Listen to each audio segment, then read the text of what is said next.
तो Leo Messi ने confirm कर दिया है खुद ही कि वो इंटर मियामी ज्वाइन करेंगे और मुंडो डेपोर्टिवो को उन्होंने एक इंटरव्यू दिया है। तो एक बार देखेंगे कि उस इंटरव्यू में उन्होंने क्या बोला है और फिर अपन बात करेंगे, डिस्कस करेंगे कि एक्चुअली में हुआ क्या इस पूरे ट्रांसफर सागा में। तो उसका ट्रांसक्रिप्ट आ गया है इंटरव्यू का, तो मैं आपको बताता हूँ कि एग्जैक्टली क्या बोला गया है। तो मेसी शुरुआत करते हैं इससे कि I made the decision to go to Miami. I still haven't closed it 100%, and there are some things missing, but well, we decided to continue the journey there. The truth is that I had offers from other European team, but I didn't even evaluate it because in Europe my idea was only to go to Barcelona. तो ये एक बहुत बड़ा खुलासा है। अब कौन थी यूरोपियन टीम्स पता चलेगा शायद थोड़े दिनों में, लेकिन अब मैटर तो करता नहीं। और बारसा ही रुकना चाह रहे थे Messi obviously.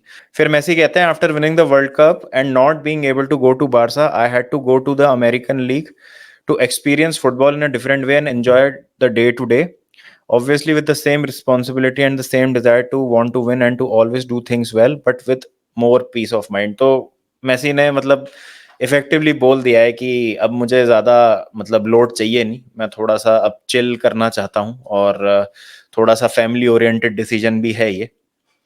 I feel good, calm having finished the season. It was a typical year because we played the World Cup in the middle. It made everything different. Now I'm thinking about the games with the national team and the holidays. In the middle of the season, there was the World Cup, and I think the World Cup affected all the teams in general. It affected the season a little bit with such an important competition in the middle for the first time. I think it conditioned the season a lot. I had hoped to finish in a different way, but well, it was difficult 2 years for me in general. Did I miss Barca when I was at PSG? Yes, obviously I did. I was just saying the truth is that the first year here was very difficult for me. When I was at PSG, I obviously followed Barca. I watched the games and I always missed the memories and being able to be there. Barca winning the La Liga this season, yes, I was excited and followed it all year.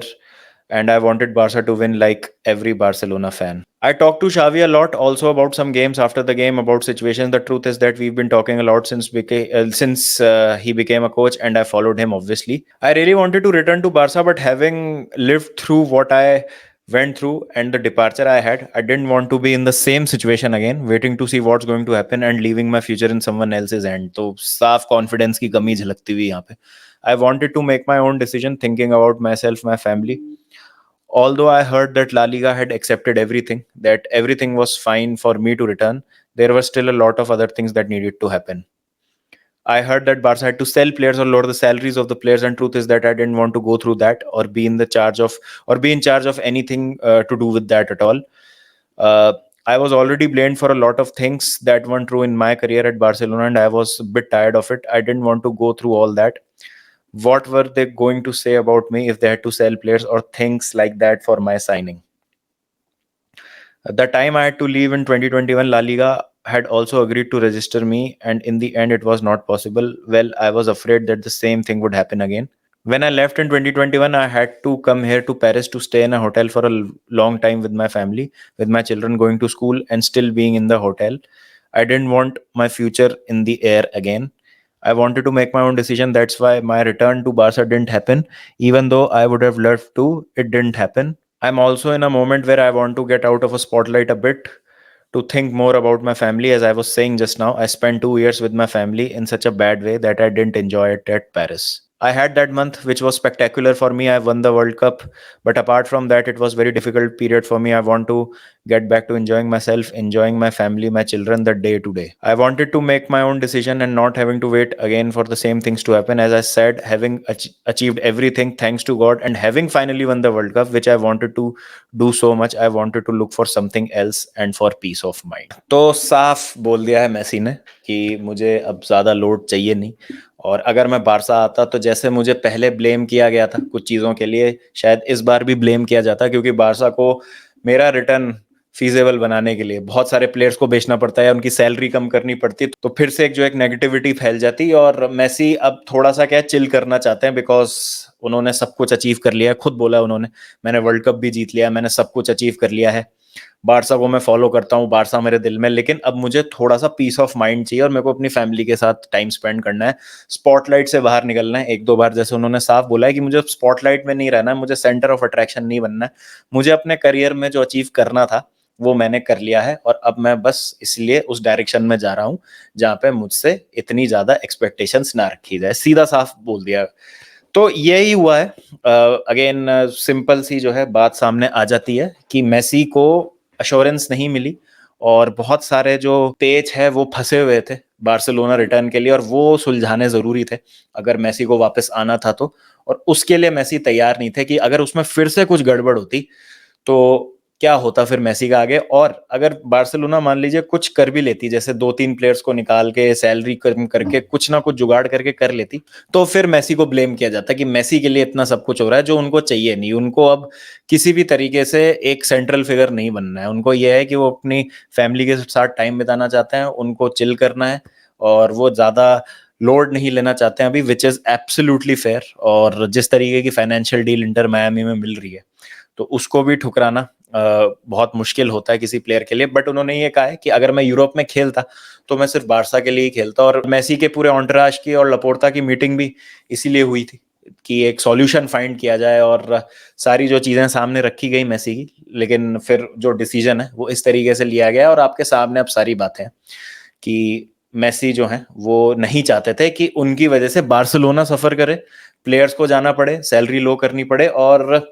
उनको blame किया जाए किसी भी चीज के लिए। सबसे important ये है बिकॉज इस समय आदमी जो है अब वो थोड़ा सा शांति चाहता है और फैमिली के साथ टाइम स्पेंड करना चाहता है। इससे दिखता है कि मेसी कितने फैमिली ओरिएंटेड है और अब उनको और कुछ नहीं अचीव करना है। उनका करियर जो है अब इससे ज्यादा बेहतर तो किसी भी प्लेयर का करियर क्या ही होगा जब आपने सबसे ज्यादा नंबर ऑफ बैलन डोर जीते हुए हैं, वर्ल्ड कप भी जीत लिया, जो एकमात्र ट्रॉफी नहीं थी आपके पास वो भी आपने जीत लिया, आपने इंटरनेशनल लेवल पे सब कर लिया, क्लब लेवल पे सब कर लिया, पर्सनल लेवल पे सब कर लिया, तो अब कुछ बचा नहीं अचीव करने के लिए। तो आई डोंट थिंक सो कि मेसी को भी किसी को कुछ प्रूव करने की जरूरत थी यहाँ पर। हाँ, अब बारसा के साथ उनका शायद आप कह सकते हैं चैप्टर जो है वो अधूरा रह गया, क्लोजर नहीं मिला, एक फेयरवेल और एक जो लास्ट सीजन, एक लास्ट मैच जो होता है बारसा के लिए खेलने का, वो उनको मौका नहीं मिला। मे बी बाद में शायद कुछ ऐसी सिचुएशन बन जाए जहां पे थोड़े टाइम के लिए मेसी आ सके और थोड़े से मैचेस खेल सके बारसा के लिए एंड में। लेकिन अब एक प्रॉपर कॉम्पिटिटिव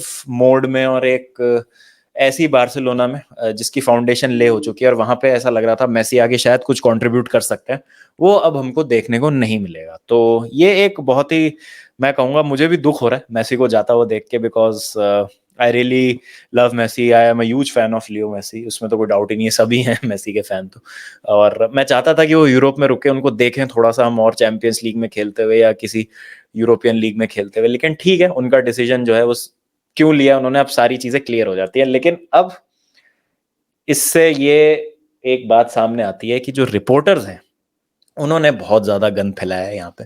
और कुछ रिपोर्टर्स जिनके फैंस भी हैं बहुत, उन्होंने तो ये तक बोल दिया था कि 80-85% डन है।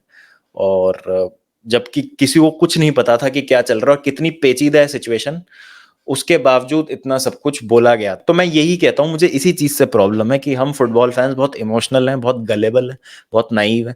हम जो सुनते हैं, स्पेशली इतने रेप्यूटेड रिपोर्टर्स थे, अगर वो कुछ बोलते हैं हम सुनते हैं और हम मान लेते हैं उनकी बातें। तो मेरा कहने का मतलब यही था कि जब एक खिलवाड़ होता है ना इमोशन से, तो वो चीज जो है वो अच्छी नहीं लगती है बस। और कोई मेरा इसमें मतलब है नहीं वेंडेटा रिपोर्टर्स के अगेंस्ट, बस ये है कि बहुत ज्यादा मिल किया। मतलब अल हिलाल, अल हिलाल बार्सिलोना, बार्सिलोना अल हिलाल, अल हिलाल बार्सिलोना, एकदम से इंटर मियामी कल तक थी भी नहीं, परसों तक थी नहीं से कहीं पे भी पिक्चर में, कल आती है एकदम से और हेयर वी गो भी हो जाता है लियो मेसी का। तो बहुत अजीब बातें हैं कि ये क्या चल रहा था और एक्चुअली में क्या किसी को पता था कि क्या हो रहा है बिहाइंड द सीन्स? किसी को कुछ नहीं पता था।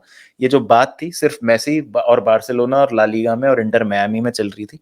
और जो भी क्लब्स जिन्होंने ऑफर दिया था उनको पता था कि क्या हो रहा है, रिपोर्टर्स को और किसी को कुछ नहीं पता होता। तो बस मैं यही बोलूंगा आपको कि आप जो भी पढ़ते हैं ना उस पर भरोसा मत कीजिए। जैसे कल भी मैंने कल भी जो वीडियो में मैंने आपसे पूछा था कि एक्चुअली में चल क्या रहा है मुझे कोई बता दो, क्योंकि मैं भी ट्रैक नहीं रख पा रहा हूँ, इतना कॉन्फ्लिक्टिंग रिपोर्ट्स मैं पढ़ रहा हूँ हर जगह। तो ये सीन है।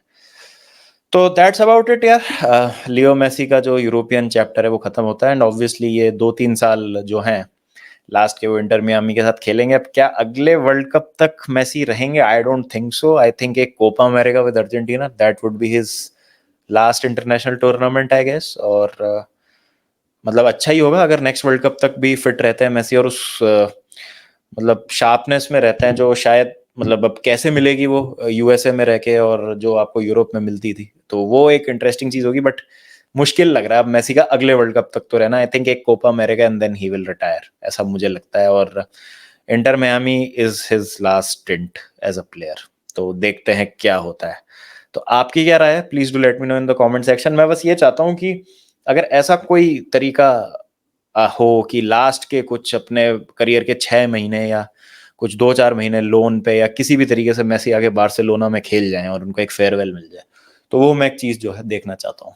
तो लेट्स होप कि ऐसा कुछ हो जाए, क्योंकि क्लोजर डेफिनेटली मिलना चाहिए लियो मेसी को बार्सिलोना के साथ।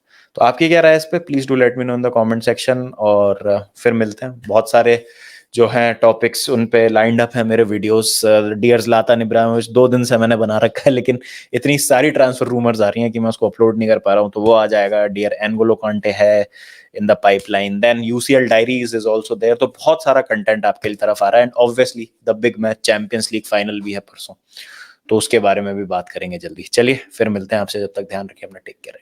पीस।